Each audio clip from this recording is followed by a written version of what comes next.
والصلاة والسلام على خاتم الأنبياء والمرسلين وآله الطيبين والطاهرين وأصحابه المهديين وبارك وسلم تسليما كثيرا كثيرا كثيرا. اللهم لك الحمد كله ولك الشكر كله لا أحصي ثناء عليك أنت كما أثنيت على نفسك. اللهم إنك عفو تحب العفو فاعف عنا يا غفور فاعف عنا يا غفور. فاطر السماوات والأرض أنت ولينا في الدنيا والآخرة توفنا مسلما والحقنا بالصالحين. اللهم طهر قلوبنا عن النفاق وأعمالنا من الرياء ولساننا من الكذب وأعيننا من الخيانة فإنك تعلم خائنة الأعين وما تخفي الصدور. اللهم سلمنا سلم دیننا سلم دنیانا سلم ایماننا وثبت اقدامنا فانصرنا علی القوم الکافرین. یا اللہ ہمارے حال پر رحم فرما، ہماری خطاؤں سے درگزر فرما.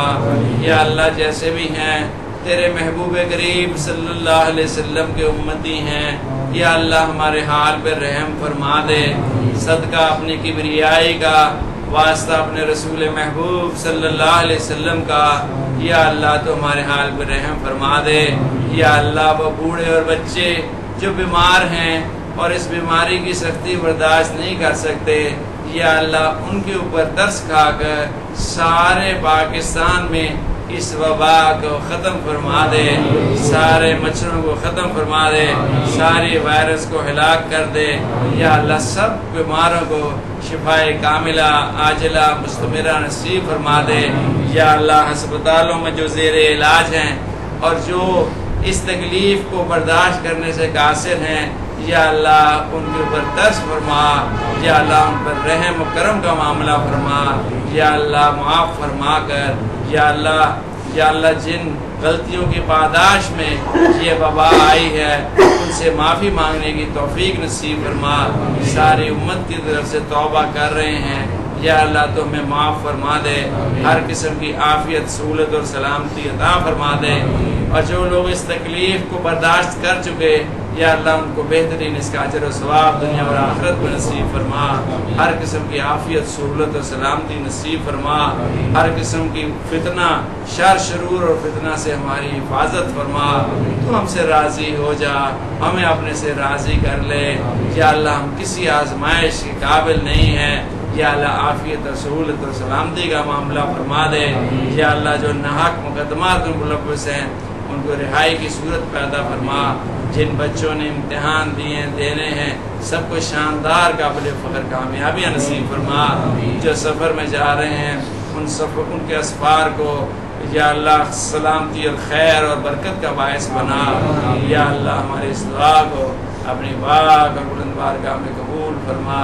صلی اللہ علیہ سیدنا محمد صلی اللہ علیہ وسلم برحمتہ